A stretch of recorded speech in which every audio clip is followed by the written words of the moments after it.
Zumba-dansinn hefur heltekið meirihluta íbúa Skagastrandar. Hann kenndur í félagsheimilinu og þar dansar fólk með bros á vör. Ég komin á Skagaströnd sem hefur verið hvað þekktust fyrir countrytónlist, en hér í félagsheimilinu allt önnur tónlist í gangi. Ég ætla að fara inn og skoða hvað eiginlega að vera. Easy now, no need to go down. Easy now, no need to go down. Rock that, run that, this how we from.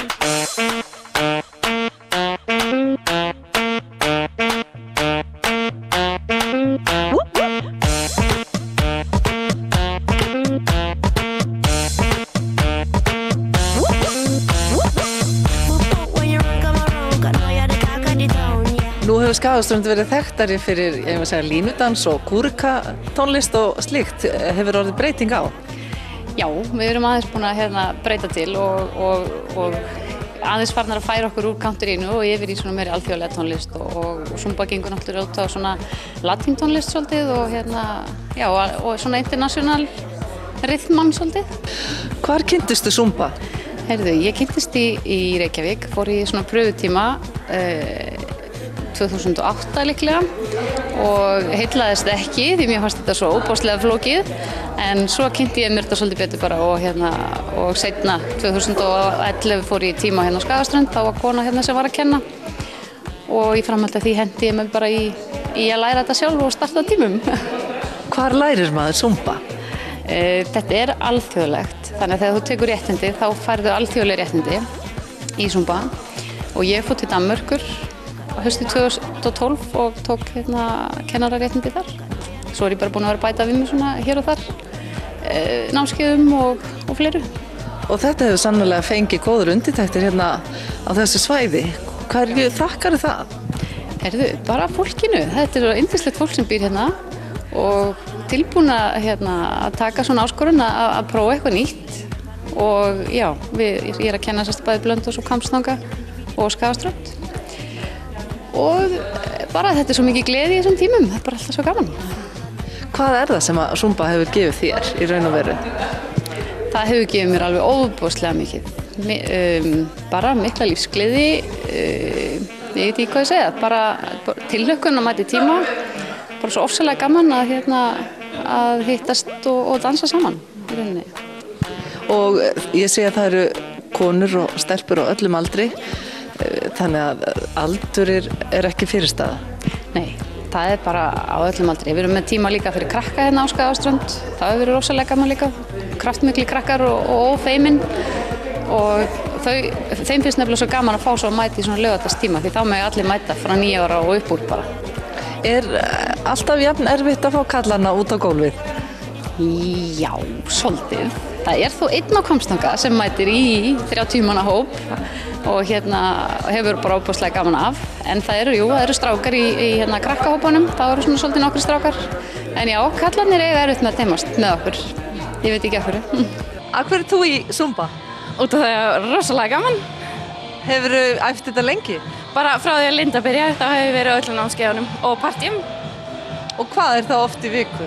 Við æfum 2 í viku á Blönduósi, á 3. og 5. og svo svona hendur hún inn bara partí svona 1 og 1 laugardag.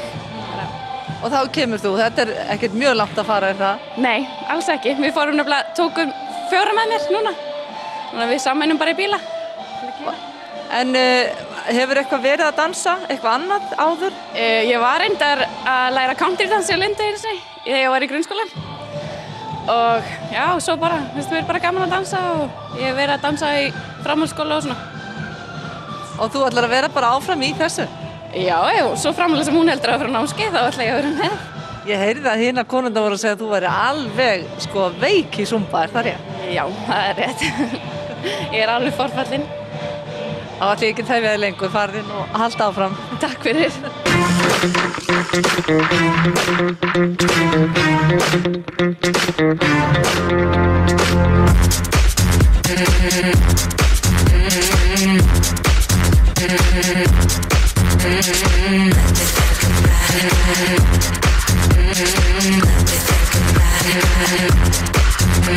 Það alveg synd að vera að draga þig úr tímanum, ég sé að þér finnst þetta æðislegt. Þetta alveg rosalega gaman. Tónlistin æðisleg og bara maður svo ferskur eftir. Getur maður alveg lagt allar áhyggjur frá sér á meðan að maður í þessu? Algjörlega. Maður bara dansar og syngur alveg að hjartaslist. Þannig að þetta rosalega gaman. Það skiptir máli fyrir konur hérna á þessu svæði, það ekki? Það skiptir rosalega miklu máli. Þetta bara, ekki bara að koma og þjálfa líkamann heldur að hittast. Og svo oft höfum við gert eitthvað eftir.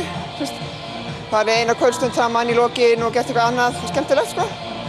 Þannig að ég vona að vera núna líka eftir þetta, sko. Þannig að þetta líka félagsskapur. Ég sé að það eitthvað nálægt 30 manns hérna inni, það nú 2 strákar sem gleðilegt. Saknarðu kallana í þessu? Já, ég ger það. Ég held að þeir séu rosalega hræddir við mjaðmannhyggina og svona þegar maður er að nota mittið á sér og svona. Ég held að það hræðir það mjög mikið. Ég veit að þú ert í sveitarstjórn hérna. Er þetta nokkuð, hefur getað fengið aðra í sveitarstjórnin til að koma? Nei, en það var reyndar einn kallmaður í sveitarstjórn sem mætti 1 tíma. Hann stóð svona bara alveg ágætlega. En ég hef ekki séð hann aftur. Ég veit ekki hvað gerðist, sko. Heldur að þurfa að hafa sér kallatíma? Já, ég held það. Ég held að þeir séu bara, ekki alveg að fíla sig innan svona mikið á konum. Allavega ekki í þessu samhengi? Ekki í þessu samhengi, nei. Ég held ekki. Jensína, halda áfram. Ég sé að þú ert að elska þetta. Takk fyrir. You say, baby, I'll take you for a ride. Let's get together, work it all night. I'll be your love, your sexy affair. I'll make you feel like heaven is near.